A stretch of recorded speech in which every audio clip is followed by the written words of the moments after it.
Bonjour à toutes et à vous tous. Je viens dans cette vidéo vous parler tout simplement de ce qu'on peut appeler un concept qui est bien en deçà d'un concept ou bien au-dessus d'un concept, à savoir de la Trinité, unité Trinité. C'est un sujet qui me tient à cœur parce que je vois beaucoup de personnes qui viennent à moi et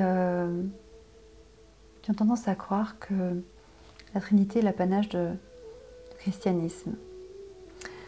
Il faut quand même savoir, si on s'intéresse un petit peu, si on a une vue d'ensemble et si on s'intéresse à l'histoire un peu des religions, que, eh bien, dans le monde grec, et notamment en Alexandrie, 2 siècles avant Jésus-Christ, il y avait une communauté indienne et il y avait la Trimurti, la Trinité, qui était bien représentée à travers Shiva, le Dieu créateur, correspondant au Père, à travers Vishnu, qui a eu différents avatars, donc Krishna, et très souvent on fera des parallèles avec Krishna, Christ, ou toutes sortes de héros impressionnants qui ont eu la même fin que Krishna. Et puis il y a Brahma avec ce H qui est l'Esprit Saint. Donc c'est vraiment un concept, quelque chose qui est déjà là, indéniablement, avant même que, eh bien, on puisse élaborer vraiment ce qu'on peut appeler la Trinité. Dans l'Ancien Testament, il y a la relation évidemment de Dieu, enfin du Père et de l'Esprit Saint. La manifestation de Dieu et de l'Esprit Saint est là de très nombreuses fois. L'Esprit Saint, lui, sont ardent. L'Esprit Saint va aussi être très percutant à travers un souffle, le souffle qui est là et qui sort de la bouche de certains prophètes et qui va tout simplement, à partir du moment où un être se pose sur un enfant, c'est un prophète qui va se positionner sur un enfant qui est décédé, et il va placer sa bouche contre la bouche de l'enfant et le souffle de l'Esprit Saint va lui redonner vie. Donc il y a des passages tout simplement magnifiques dans l'Ancien Testament. Il y a aussi les psaumes, et je voudrais vous lire un psaume que j'ai déjà, je pense, laissé dans les traces de certaines vidéos. Il s'agit tout simplement du psaume 139.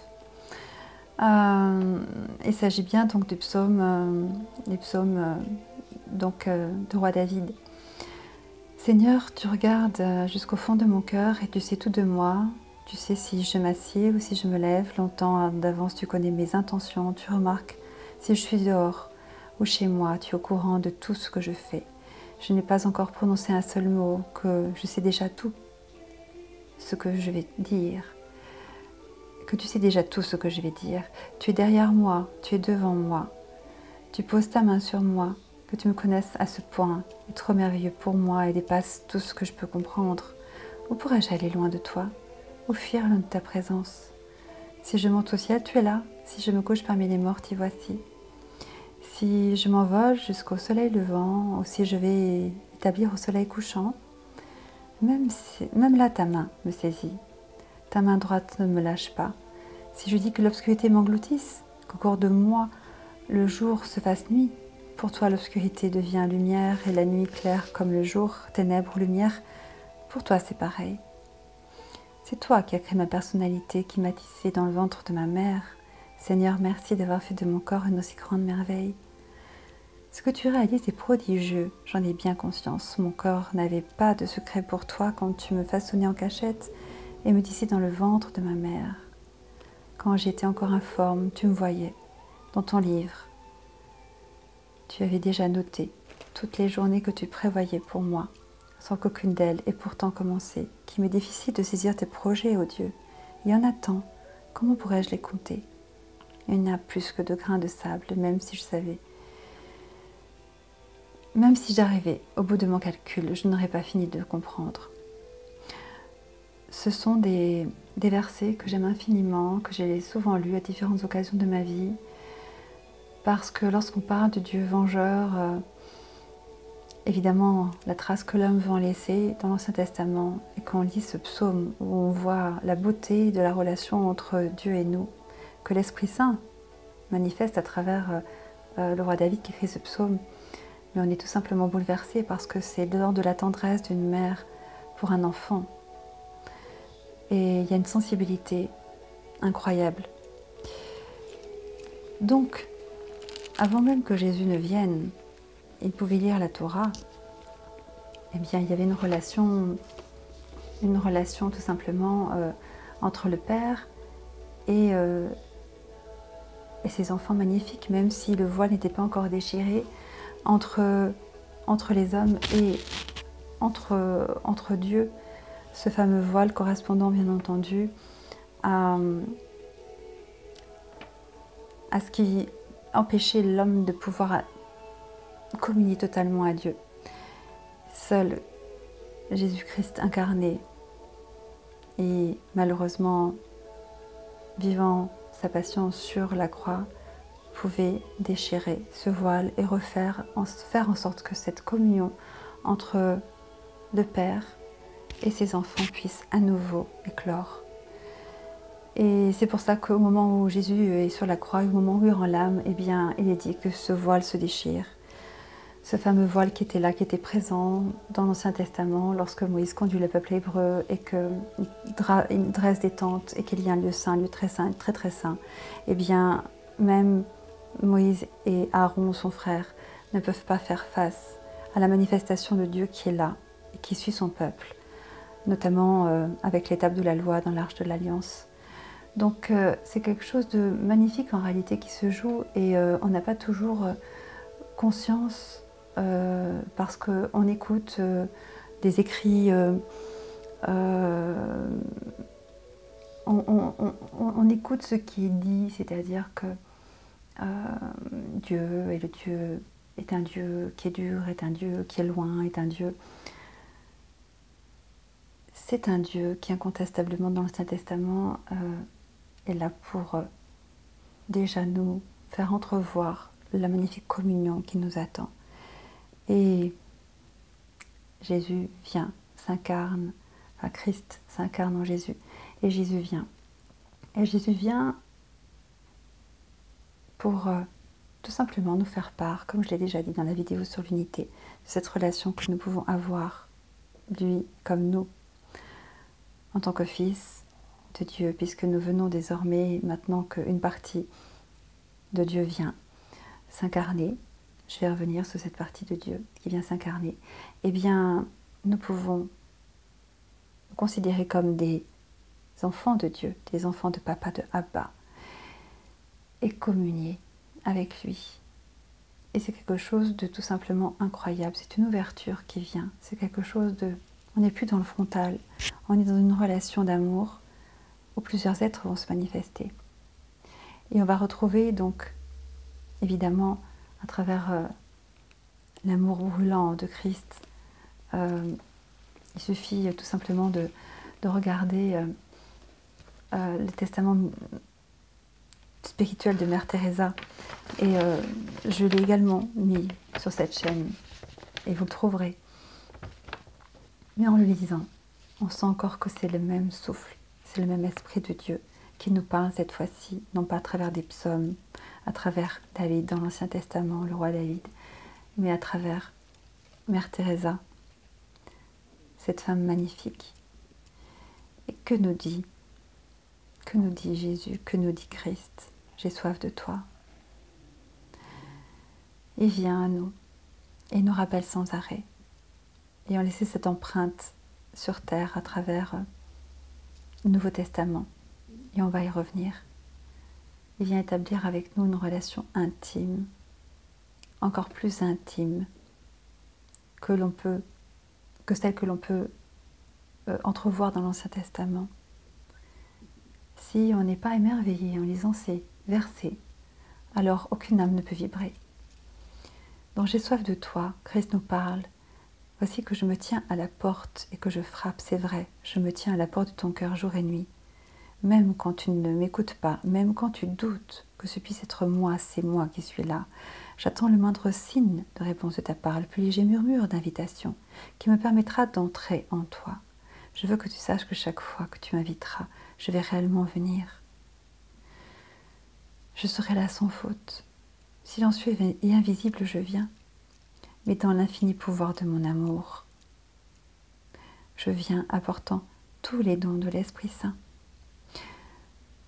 Troisième être de l'unité, de la Trinité. Je viens avec ma miséricorde, avec mon désir de te pardonner, de te guérir, avec tout l'amour que j'ai pour toi, un amour au-delà de toute compréhension, un amour où chaque battement du cœur est celui que j'ai reçu du Père même.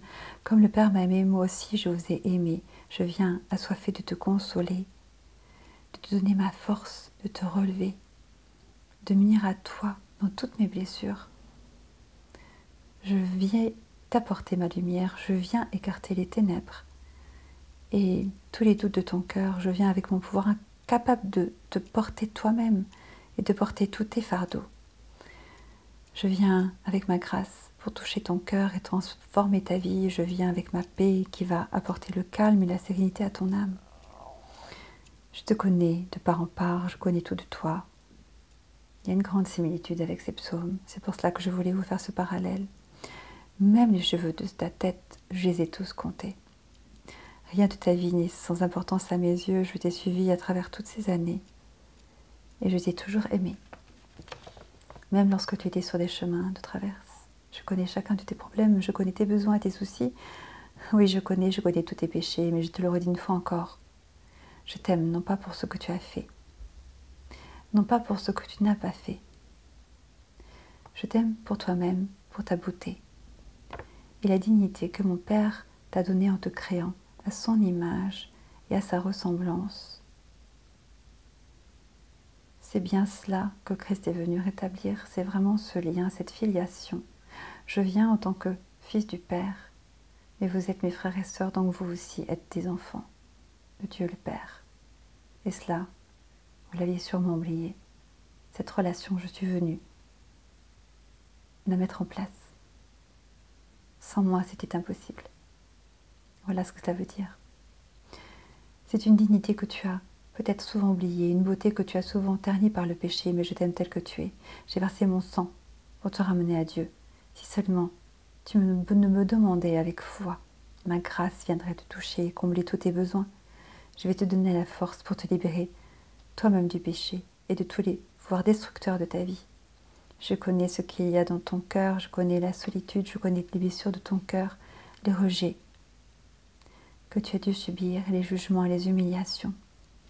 Tout cela, j'ai porté avant toi, j'ai tout porté pour toi afin de pouvoir te partager ma force et ma victoire. Je connais tout spécialement ton besoin d'être aimé. Je connais combien tu as soif d'être aimé, d'être chéri, combien tu as cherché en vain d'assouvir cette soif. Dans un amour égoïste, accourant pour remplir le vide de ton cœur, dans des plaisirs qui passent avec un vide encore plus grand, celui du péché. Est-ce que tu as soif? Venez à moi, vous tous qui avez soif, je vais vous combler. Est-ce que tu as soif d'être aimé? Je t'aimerai plus que tout ce que tu peux t'imaginer. Je t'ai aimé jusqu'à ce point de mourir sur la croix pour toi. J'ai soif de toi, moi aussi j'ai soif de toi. C'est la seule manière avec laquelle je pourrais décrire mon amour pour toi. J'ai soif de toi, j'ai soif de ton amour. J'ai soif d'être aimé par toi. Cela te dit combien tu es précieux à mes yeux. J'ai soif de toi, viens à moi. Je vais remplir ton cœur, je vais soigner tes blessures. Je vais faire de toi une nouvelle créature. Je vais te donner la paix au cœur même de toutes tes épreuves. Mais j'ai soif de toi. Ne doute jamais de ma miséricorde, du fait que j'accepte sans cesse, de mon désir de te pardonner, de ma soif ardente de te bénir, de vivre en toi ma propre vie. J'ai soif de toi. Si tu te crois sans importance aux yeux du monde, cela ne m'importe pas du tout. Pour moi, il n'y a qu'une chose qui importe. Il n'y a rien de plus important dans le monde entier que toi. J'ai soif de toi. Ouvre-toi à moi. Viens à moi et aie soif de moi. Donne-moi ta vie et je vais te prouver combien tu es important à mon cœur. J'ai soif de toi. Peu importe tes errements, peu importe combien tu m'as oublié, peu importe toutes les croix que tu as dû porter toute ta vie, il n'y a qu'une seule chose dont je veux que tu te souviennes, tout le temps. Une seule chose qui ne changera jamais. J'ai soif de toi tel que tu es. Tu n'as pas besoin de changer pour croire en mon amour, parce que c'est de croire en mon amour qui va te changer. Tu m'as oublié et maintenant je te cherche. À chaque instant de ta vie, me tenant debout à la porte de ton cœur et frappant. Tu penses que c'est dur à croire? Alors regarde vers la croix. Regarde vers mon cœur transpercé pour toi. Regarde vers mon Eucharistie. Tu n'as pas compris ma croix? Alors, écoute encore une fois ce que j'ai dit sur la croix. J'ai soif. Oui, j'ai soif de toi. J'ai cherché quelqu'un pour combler mon amour et je n'ai trouvé personne. Sois celui-ci. J'ai soif de toi, de ton amour.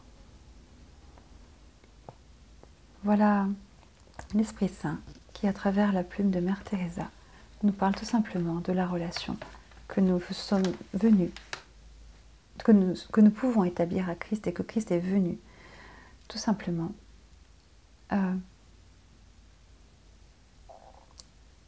nous permettre de vivre avec lui. Il est le chemin vers le Père. Dans sa relation au Père et dans sa relation d'amour immense, on peut entrevoir ce qu'est la relation entre le Père et Christ, Jésus-Christ. Et petit à petit, on sent qu'on va rentrer en communion, non pas frontalement, mais en communion dans un temple sacré, avec certes le Père, certes le Fils, et l'Esprit de Dieu, l'Esprit Saint. C'est comme si on rentrait dans un temple à 3 dimensions. Et c'est cela qui est magnifique. Je suis tombée sur un texte qui m'a interpellée. Quand je trouve que tes textes m'interpellent, eh bien, je rends à César ce qui revient à César. C'est un prêtre, Bernard Mourou, qui a tout simplement expliqué que la Trinité n'est pas écrite telle quelle, enfin ce terme de Trinité n'est pas employé dans les évangiles, dans les écrits sacrés. Au cours de baptême, au cours de bénédiction, on va parler de la Trinité, mais c'est seulement 4 siècles après Jésus-Christ qu'on va vraiment en parler. Et pourtant, dans l'Ancien Testament, il y a bien Dieu et l'Esprit Saint, enfin le Père et l'Esprit Saint. Dans le Nouveau Testament, il y a bien Dieu, le Père, et il y a le Fils incarné qui parle d'Abba, de son Père, Papa. Et il y a l'Esprit Saint qui est envoyé par Christ. Donc, ce n'est pas dit, mais tout est là. Et ce qui m'a beaucoup plu, c'est un texte que je vais me permettre de vous lire. On n'a pas trouvé de meilleur moyen de rendre compte de l'incarnation, donc de Jésus-Christ, du fait que Jésus est à la fois pleinement Dieu et pleinement homme, totalement présent et totalement transcendant. Et puis on trouve déjà dans les textes bibliques une véritable réflexion sur ce sujet, et c'est le cas dans le prologue de Jean. Donc je vous invite, si vous avez une Bible, à tout simplement prendre l'Évangile selon saint Jean et de regarder les premiers versets. La parole de lumière et de vie. Au commencement, lorsque Dieu créa le monde, la parole existait déjà. Celui qui est la parole était avec Dieu et était Dieu. Il était donc avec Dieu au commencement. Dieu a fait toutes choses par lui. Rien de ce qui existe n'a été fait sans lui. En lui était la vie, et cette vie donnait la lumière aux hommes. On parle de Dieu le Père, de la parole Christ, et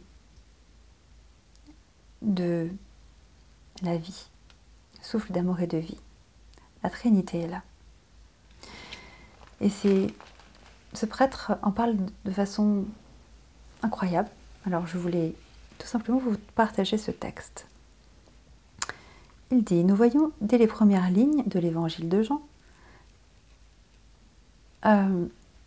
non, alors nous voyons que, dès les premières lignes, l'évangile de Jean nous introduit non dans le dévoilement des personnes divines, mais dans la relation qu'elles ont entre elles. Le Verbe, c'est-à-dire Jésus-Christ, est à la fois Dieu et tourné vers Dieu. Et là, nous sommes devant une difficulté de compréhension, car si Jésus-Christ est Dieu, comment peut-il être en même temps tourné vers Dieu? On ne peut pas se diriger éternellement vers soi-même. Or ici, Jésus-Christ est à la fois pareil que le Père et autre que le Père. Jésus-Christ n'est pas tourné vers lui-même, mais vers un autre que lui-même, et réciproquement. Ce prologue de Jean fait tenir ensemble l'unité et la diversité. Qu'est-ce que ça signifie? Ça signifie que Dieu est un et que cette unité n'est pas fermée, elle est ouverte. Elle est ouverture à l'autre, accueil de l'altérité qui est présente au sein même de la divinité. Le Père n'est pas Dieu à lui tout seul, le Fils non plus, mais les deux se trouvent unis l'un à l'autre dans un esprit d'amour. L'être de Dieu est relationnel. Et oui. L'esprit, quant à lui, paraît absent de ce passage. En tout cas, il n'est pas mentionné explicitement, si ce n'est à travers ce souffle de vie. Pourtant, il est bien là. Il est dans cette relation d'amour qui unit le Père et le Fils. En tant que personne, il joue un rôle capital. On sait que dans une relation, il faut éviter la fusion, qui est une perversion de la relation, parce qu'elle ne permet pas la différence, parce qu'elle absorbe l'autre. Mais la fusion n'est pas possible. Ou elle n'est possible que lorsqu'on est deux et pas quand on est trois. Dans le christianisme, il n'y a pas trois dieux, mais bien un seul Dieu. Seulement cette unité n'est pas une pluralité, elle est une unité différenciée, une unité qui n'est pas un mélange informe. Il n'y a pas opposition, mais il y a quand même distinction. Et ça, c'est très important. Le père de l'Église, Basile de Césarée, au IVe siècle, disait que le chiffre 3, suggéré par la Trinité, était un nombre méta-mathématique, c'est-à-dire un nombre au-delà des mathématiques. On pourrait dire aussi que la Trinité n'est pas 1 plus 1 plus 1 qui donne 3, mais 1 fois 1 fois 1 qui est égal à 1. On reparle de ces trois dimensions, c'est comme si on rentrait un temple, avec une longueur, une largeur, une hauteur. Et tout à coup, on peut respirer et on est invité, on est accueilli par la Trinité. On n'est pas en dualité, on n'est pas en face à face auprès d'un être qui est haut, suprême et qui est un Père, parce que l'unité est Père, Esprit Saint, pendant féminin, et enfant de ces deux êtres. Jésus-Christ venu au monde, enfin, créé, et qui vient vers le monde de l'incarnation, pour révéler justement ce mystère et la présence de Dieu dans nos vies, et le fait que nous sommes des enfants divins, et que nous sommes des êtres divins avant tout. Et cela change tout, ça donne de la profondeur. Et ce n'est pas une croyance qui serait propre, entre guillemets, au christianisme. Ça existait, ça a déjà existé, ça existait bien avant, je vous l'ai dit, à travers le Trimurti, bien avant l'Ancien Testament. Et encore donc bien avant que Christ ne vienne. Ce qui est suggéré dans le prologue de Jean, je continue, ce que dit Bernard Moreau, c'est la coïncidence de l'unité absolue et de la diversité absolue. Bien sûr, cela va à l'encontre de notre logique humaine parce que nous avons besoin soit d'opposer, soit de confondre. Mais ici, ce n'est ni l'un ni l'autre. Les personnes divines ne doivent être ni opposées ni confondues. Ce qui est suggéré ici, c'est un dépassement de l'opposition, non pas par une dissolution dans l'impersonnel, mais par un accomplissement dans la plénitude de l'amour. Bien sûr, vous allez peut-être dire, tout cela reste bien abstrait. Concrètement, le mystère de la Trinité ne change rien à ma vie. Eh bien, je crois que si. Le mystère de la Trinité peut changer quelque chose dans le concret de notre vie, parce qu'en mettant l'accent sur l'unité dans la diversité, il nous permet de vivre autrement notre foi. Il nous donne l'assurance que dans toutes nos relations, il y a la possibilité d'être pleinement soi-même et pleinement unis. Et j'en reviens à la vidéo où je vous parle de l'unité, la Trinité dans notre vie. Que faisons-nous de cet esprit qui nous unit? Et si nous sommes enfants de l'unité, nous sommes bien là pour faire vivre cette unité et pour nous unir les uns les autres. Le mystère de la Trinité nous indique un chemin de liberté pour nos vies.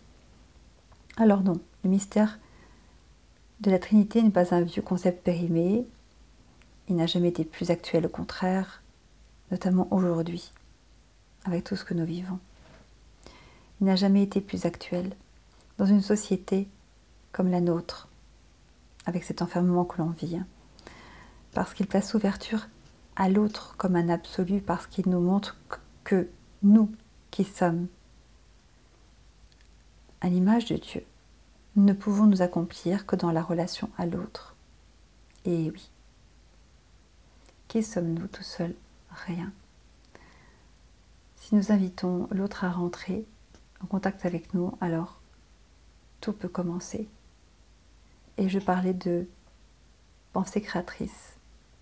J'ai parlé dans l'autre vidéo de la pensée qui est là. Il suffit de penser dans ce monde de joug, d'enfermement, de penser un monde libre et unitaire pour que cette unité se fasse et que nous puissions les uns et les autres, en nous mettant en relation. J'utilise volontairement des termes qui sont utilisés pour exprimer ce qu'est réellement la Trinité. Eh bien, nous puissions ensemble nous fédérer et ensemble créer un monde, créer un espace de liberté dans un monde de joug, créer un monde. Et c'est exactement ce qui est dit. Dans la relation, un autre semblable, quel qu'il soit, et dans la relation à Dieu, le tout autre, eh bien, nous ne pouvons pas nous accomplir autrement que dans la relation à l'autre. Alors, dans toutes nos relations, nous pouvons vivre l'unité tout en restant pleinement nous-mêmes. Et pour nous, la différence ne sera jamais une menace, mais toujours une chance. Rencontrer l'autre est une chance, encore plus aujourd'hui que jamais. Et il est tellement important de nous unir tous.